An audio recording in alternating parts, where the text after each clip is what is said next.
Inna Filistin bihajatin lakum fala tataqa'asu wa kunu haitsu yajib an takunu. Bangkit, memberontak, kata-kata tidak lagi berhasil. Menanggapi pembantaian ratusan warga Palestina oleh pasukan Israel di kamp pengungsi Jabalia di Gaza, salah satu front yang cukup terkenal dengan ikat kepala merah menyerukan pemberontakan skala besar. Front ini tidak seperti kebanyakan front yang ada di Palestina, bukan bagian dari front Islam. Front ini juga tidak sebesar Hamas atau Fatah, tapi mereka bukanlah pemain baru dalam gerakan perlawanan Palestina dan dalam gerakan pembebasan Palestina. Organisasi ini salah satu yang berpengaruh. Aksi-aksinya menandai perubahan arah metode dan taktik perjuangan pembebasan Palestina pada dekade 1960-an dan 1970-an untuk mencari perhatian dunia, untuk menggalang solidaritas melawan pendudukan yang dilakukan Israel. Menurutnya, satu-satunya cara mencapai kebebasan Palestina dengan perjuangan bersenjata. Bahkan, jauh sebelum Hamas berdiri, organisasi ini dikenal yang paling radikal dalam gerakan pembebasan Palestina. Mereka adalah Front Rakyat untuk Pembebasan Palestina atau PFLP. PFLP tumbuh dari Gerakan Nasionalis Arab, ANM, yang didirikan pada tahun 1953. Pendirinya adalah George Habash, seorang Kristen Palestina yang berasal dari Lida. ANM didirikan dengan mengusung semangat nasionalis dari pandangan Che Guevara tentang manusia revolusioner. ANM lalu membentuk cabang bawah tanah di beberapa negara Arab, termasuk di Libya, Arab Saudi, dan Kuwait. Habash mengadopsi ide-ide sekularisme dan ekonomi sosialis dan mendorong perjuangan bersenjata. Usai kekalahan Arab dalam Perang 6 Hari pada bulan Juni 1967, ANM bergabung dengan dua kelompok lainnya, Youth for Revenge and Front Pembela Palestina pimpinan Ahmed Jibril yang didukung Suriah. Habash lalu memilih membentuk organisasi baru dan melebur Gerakan Nasionalis Arab menjadi gerakan yang lebih radikal dan militan, PFLP, pada tanggal 11 Desember 1967. Secara teknis, organisasi ini berhaluan Marxis-Leninis. Pada awal tahun 1968, PFLP sudah melatih sekitar 3.000 gerilyawan dan langsung menjadi faksi terbesar kedua dalam Organisasi Pembebasan Palestina (PLO) setelah Fatah. PFLP dan Fatah pimpinan Yasser Arafat adalah bagian dari PLO. Hanya saja, dalam kerja-kerjanya ada perbedaan pandangan ideologi yang sangat jauh antara Habash dan Arafat. PFLP secara tegas tidak mengakui negara Israel, menentang negosiasi dengan pemerintah Israel, sementara Fatah lebih abu-abu dan mendukung solusi satu negara terhadap konflik Israel-Palestina. Pada akhirnya, PFLP memutuskan keluar dari komite PLO yang saat itu sudah dikuasai oleh Fatah. Dan sejak saat itu, kedua organisasi seringkali bersaing dalam upaya memimpin perjuangan Palestina. Lalu bagaimana cara organisasi ini memperluas kekuatannya? Sejak awal berdiri, PFLP mencari patron negara-negara adidaya dan terus mengembangkan hubungan dengan Uni Soviet, Republik Rakyat Tiongkok, dan kekuatan-kekuatan regional seperti Suriah, Yaman Selatan, Libya, Korea Utara, dan Irak. Apa yang menjadi keyakinan dari PFLP?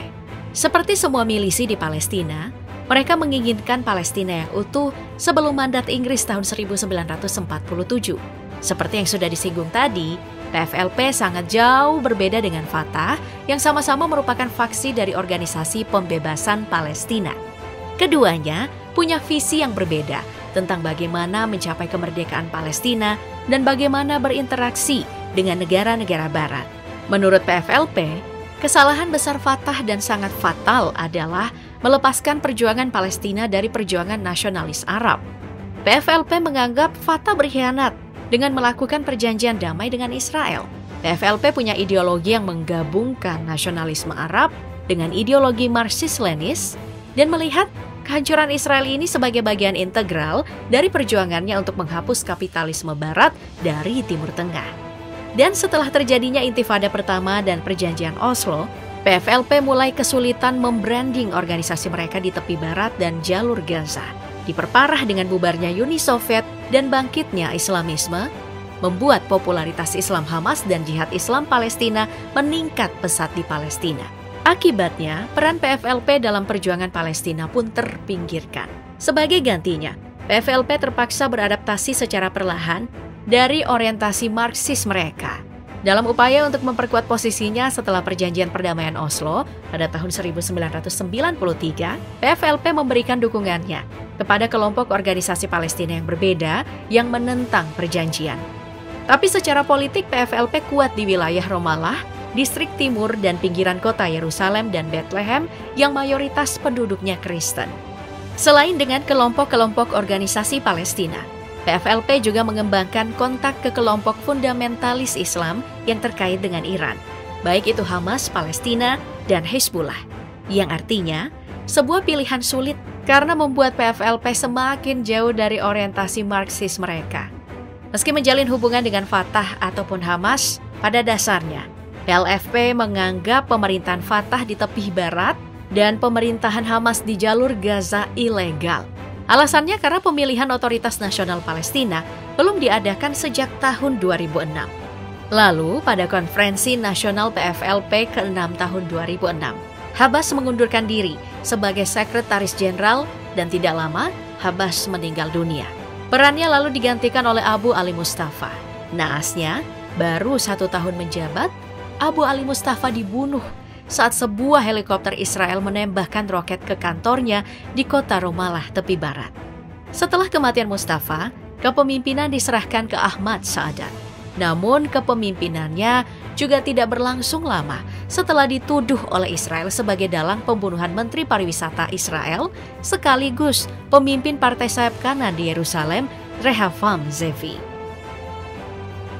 Selama kepemimpinan Habas, PFLP terkenal dengan aksi-aksinya yang kontroversial, seperti pembajakan pesawat, pembunuhan diplomat, dan serangan-serangan mematikan terhadap aset Israel dan Barat. Bahkan, PFLP jadi salah satu organisasi yang terlibat dalam Perang Yom Kippur tahun 1973.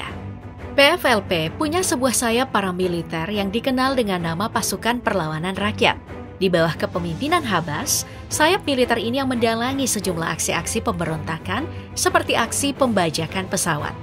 Selama tahun 1970-an, kelompok ini membina hubungan dengan kelompok militan di seluruh dunia, termasuk organisasi Baader Meinhof Jerman dan Tentara Merah Jepang. Mengapa PFLP lebih sering melakukan pembajakan pesawat? Karena ini dianggap sebagai cara penting untuk menarik perhatian terhadap pergerakan mereka. Bukan hanya 1 pesawat, tapi 4 pesawat mereka bajak di saat yang bersamaan pada September tahun 1970. Namun di antara peristiwa pembajakan pesawat yang pernah dilakukan PFLP, tentu yang paling terkenal adalah peristiwa NTB di Uganda pada tahun 1976.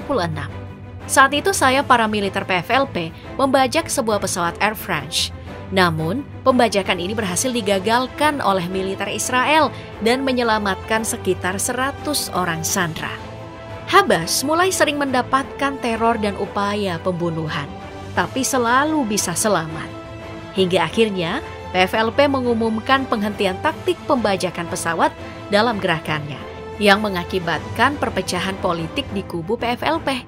Di bawah kepemimpinan Saadat, sayap militer berganti nama menjadi Brigade Ali Mustafa, sering melancarkan serangan terhadap sasaran Israel dengan banyak melakukan bom bunuh diri. Selama Intifada Palestina kedua, total sayap militer ini melakukan 5 aksi bom bunuh diri. Dalam beberapa tahun terakhir, kelompok ini terutama terlibat dalam penembakan roket dan mortir di jalur Gaza ke komunitas di Israel Selatan, dan melakukan serangan bom, bahkan peledak dan penembakan.